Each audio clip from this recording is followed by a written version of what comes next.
Hello, welcome to the Rob and Dr. 72 channel.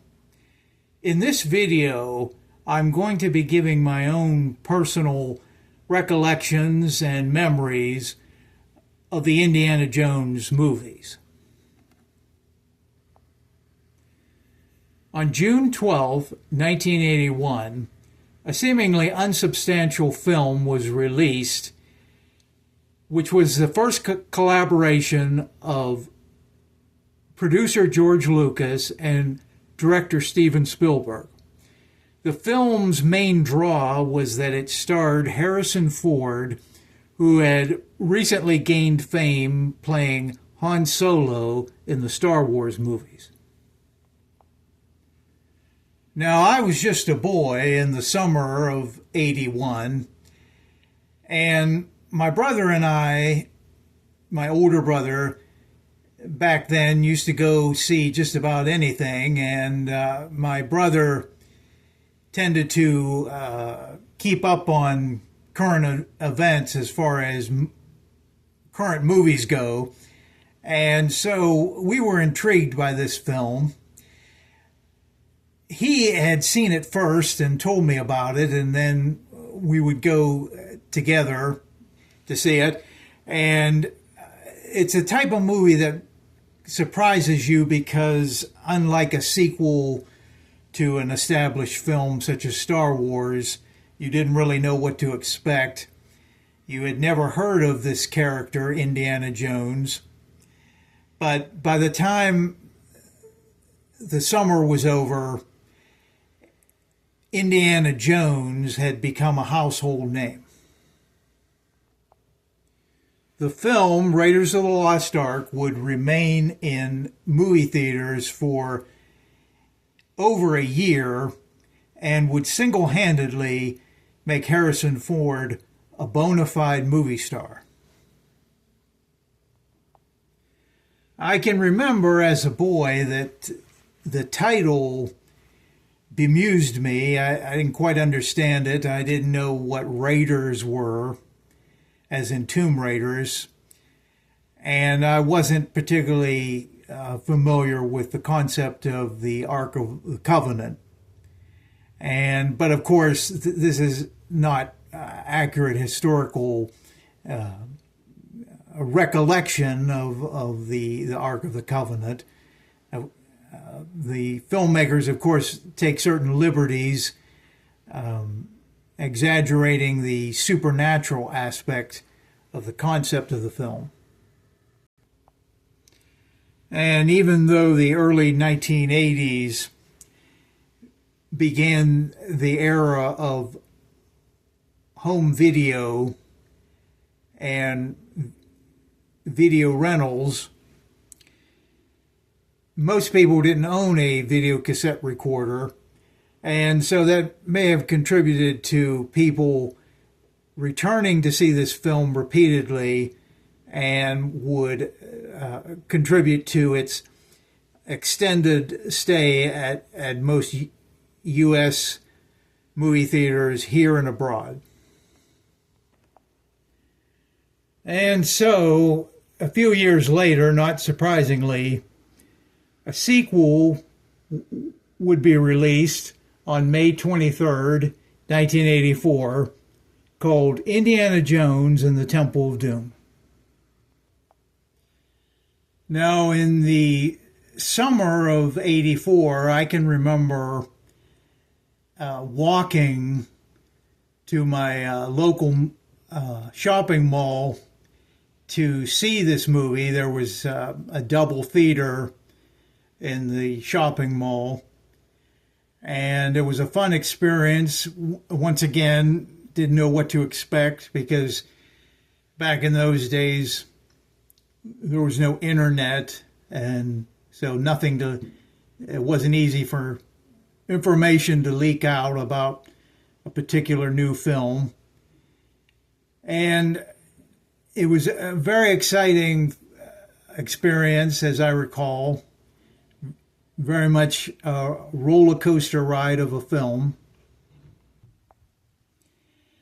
Yet this next Indiana Jones movie, which was actually a prequel, set a year before the events of Raiders, was of a much darker tone, which didn't necessarily settle well with some moviegoers, particularly critics, but nevertheless it was a big hit. And for many years, it remained my favorite, although I wouldn't say that now. There would be a 5-year gap until the next Indiana Jones movie, called Indiana Jones and the Last Crusade, released in the summer, or spring rather, of '89, May 24th. And this film would feature a co-star of Sean Connery, the first and original actor to play James Bond. He was a welcome addition to the franchise and this particular film, playing the father of Indiana Jones. The film also brought back actor John Rhys Davies as the character Sulla, who appeared in Raiders of the Lost Ark, and it was nice to see him return. I have to say that all in all, I think The Last Crusade is my personal favorite of the Indiana Jones movies. I think it wonderfully brings the whole life story of the character together in one film. We see in the opening sequence Indiana Jones as a Boy Scout, and played by River Phoenix, who would later pass away at a young age, but giving a memorable performance as young Indy, and really capturing certain characteristics of Harrison Ford. I also have favorable memories of this film because by the time this movie was released, I had pretty much come of age, and just the time and the place was memorable, and it's a quality film, well directed, well executed. Everyone involved did a tremendous job, and for me it stands out as one of the best.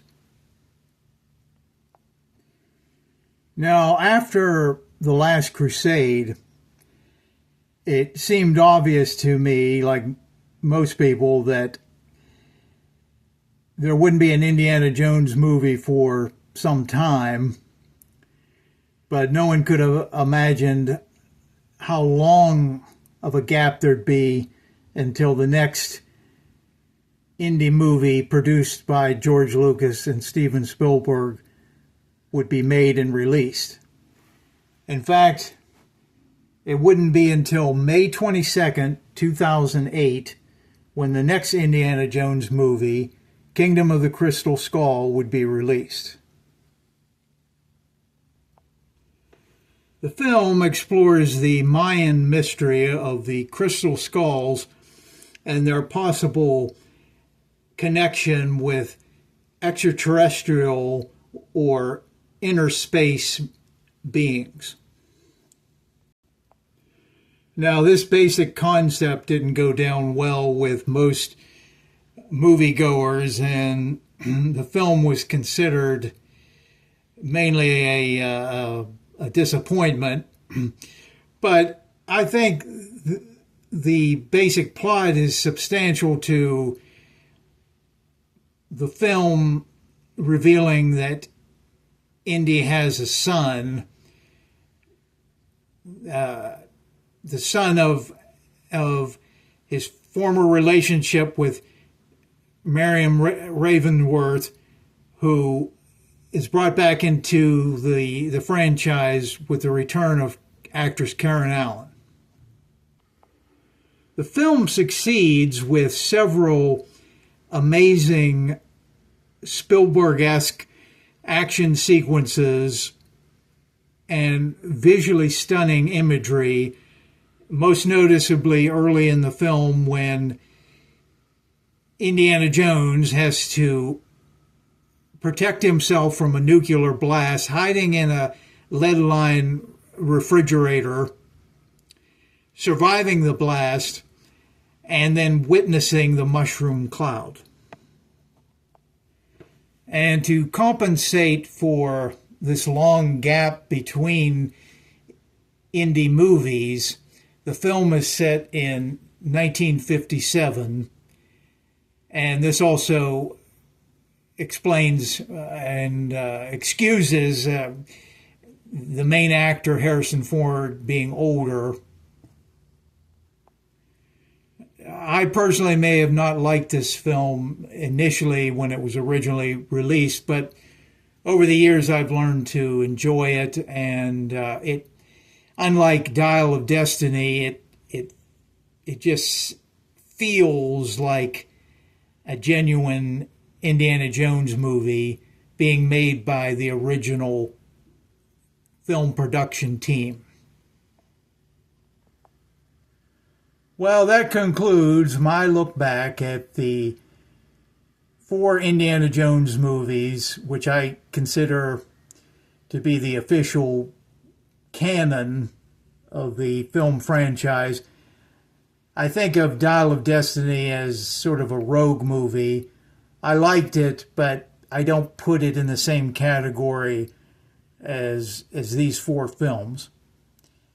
So I hope you enjoyed this video. Please like the video and subscribe to my channel, the Rob Andy R 72 channel. Thank you. Goodbye.